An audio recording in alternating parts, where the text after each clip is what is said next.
After I finished my Christmas doll that I really adore, I really like her, I thought, what other celebrations are they? What other days are there?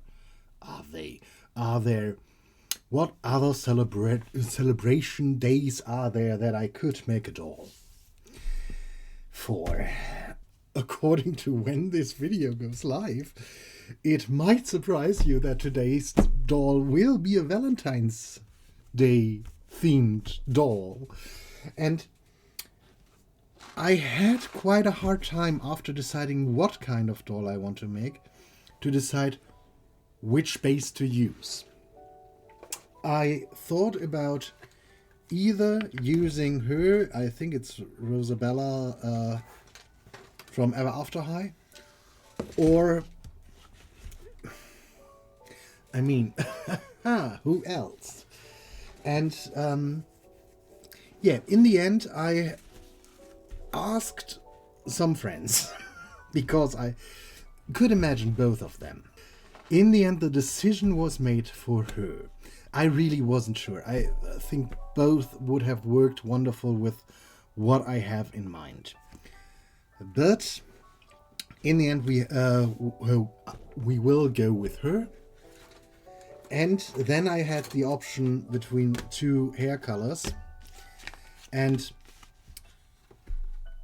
to my surprise, in the end, the dark one won. Dark one won. 1-1. And straight up Harry Potter. So we are going to make a Cupid doll with a very pink outfit, but not very pink hair. And I don't want to go with a completely traditional Cupido. I saw some very interesting art or some very interesting designs of angel armor-esque things, and that is the route I want to go.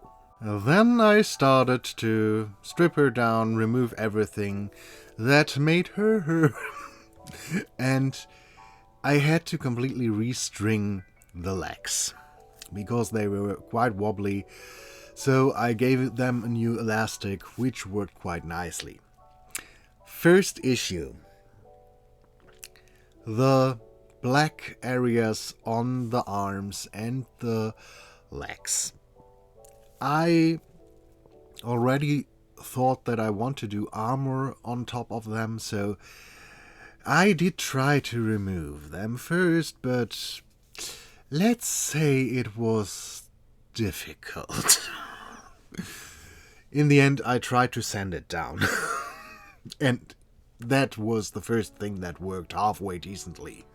So, after our girl was halfway clean and ready, I then prepped her head by painting the scalp brown for the reroot.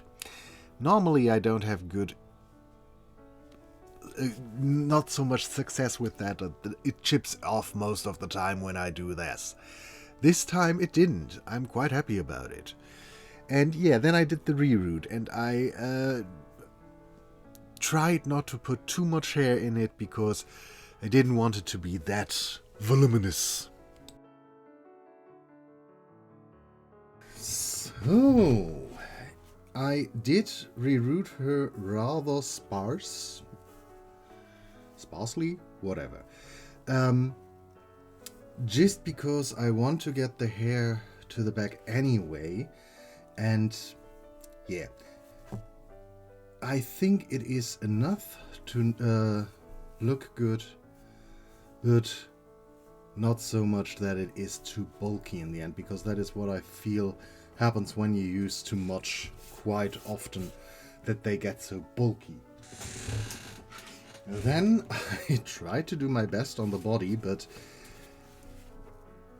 let's say on the torso it didn't do anything, and these ones I had to sand down to get all of this off. So, oh, and here there was a break little one that I repaired. And I already changed the elastic in her leg.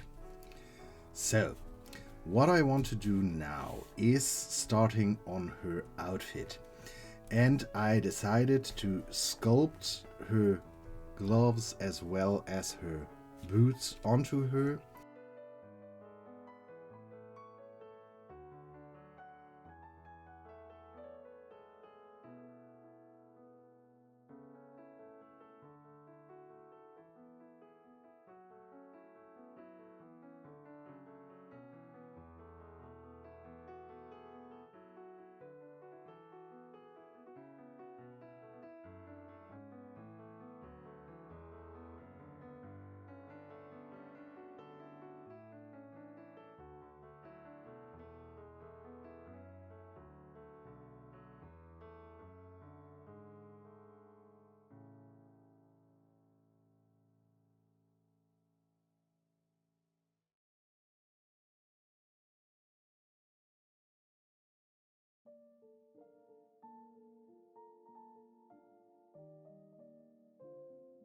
I can then go over it with this stuff. All the armor pieces I took out, let's say, doll that is through a lot of stuff. She doesn't have arms anymore, you can't attach a head anymore, and I tried a lot of stuff on her. Poor thing. But I wrapped her into aluminium foil and then I heated up some Warbler, sculpted it onto her body. I tried to get as many details as possible because I wanted it to look a little bit like these Grecian Roman armor pieces that are sculpted like chest muscles and everything. I wanted it to have a similar vibe. Then I did build up a shape on her shoulders with some more aluminium foil. Put some Warbler on that as well. So we had shoulder pauldrons? Cauldrons? No, cauldron is something different. You know what I mean, I hope.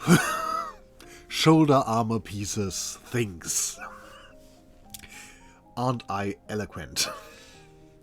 Anyway, after that was done, I then initially thought I want to sculpt the pieces or the borders of the thing. But I decided I still have so much of this red, white and green ribbon that I used for my Christmas doll. Why not glue that around it? While I was doing that, I noticed that somehow the Warbler does look slightly like uncooked pasta. And with this red, green, white ribbon, it looked a little bit as if I put an Italian flag around it. I was quite amused when I thought, that looks like an armor made out of pasta. So let's keep this between us that underneath all the color, our Valentine's Day doll is an Italian noodle warrior. I love that. Anyway, the decorations, I had to try to saw the beads, the plastic beads, the heart beads, into pieces. I wanted to halve them. So I have, basically flatter shapes. In the end, the thing that worked was using pliers, but it was very painful. Anyway, I glued on all the decorations, and after I was satisfied with the amount of stuff on the plates, on the armor pieces, I covered it all in the glue that you use for sheet metal.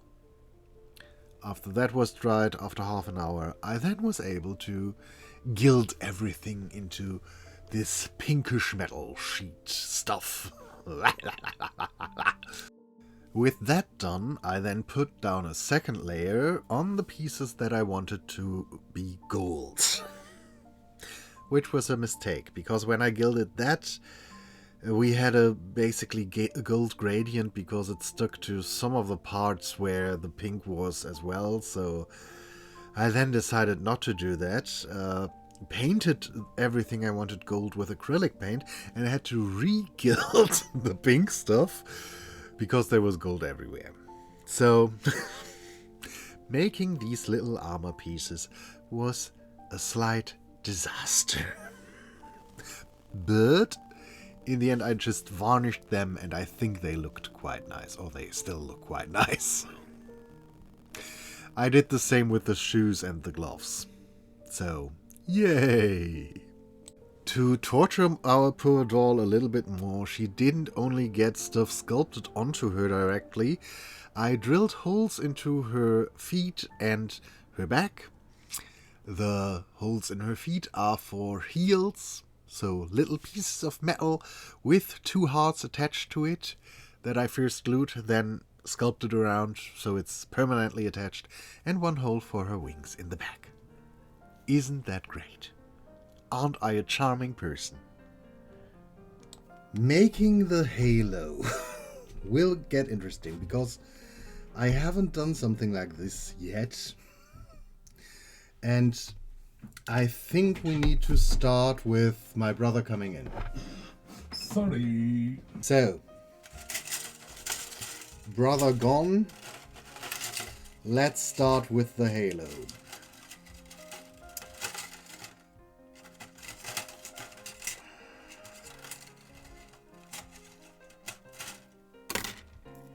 I don't have a measuring tool, so I can't tell you what thickness this is, but I assume it is a 0.8 millimeter or 1 millimeter thickness.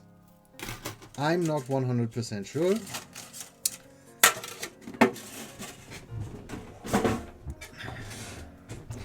What we have to make first is basically a hair wreath thingamajig.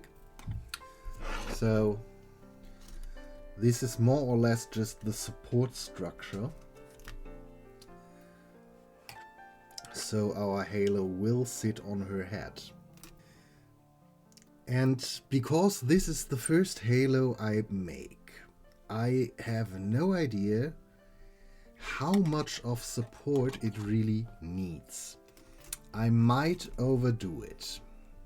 What can I say? After this, I struggled quite a lot to solder everything together. Yeah. Most of the time I use my soldering iron to burn holes into dolls. So, you can imagine how good I am with soldering. I was so frustrated in between. You know, when I need to take breaks to sew beads onto fabric, you know it's bad. Normally I take breaks from sewing beads onto fabric and not the other way around. Anyway, in the end, the halo was done and her skirt was embroidered. So, yay! I did gild the halo as well in pink, and all the pieces came together. The repaint was basically the usual stuff, but I tried to keep in mind to put some white onto her upper body every time to slowly get her more white. Such a surprise. Yeah, anyway. Everything else went quite nicely. I do like her face up. And I shut up for a moment now, so enjoy!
I wrapped her hair onto some curlers and just gave the lowest part a little bit of a curl.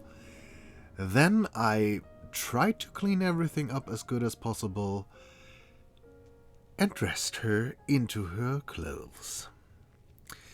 I have to admit, I do like her.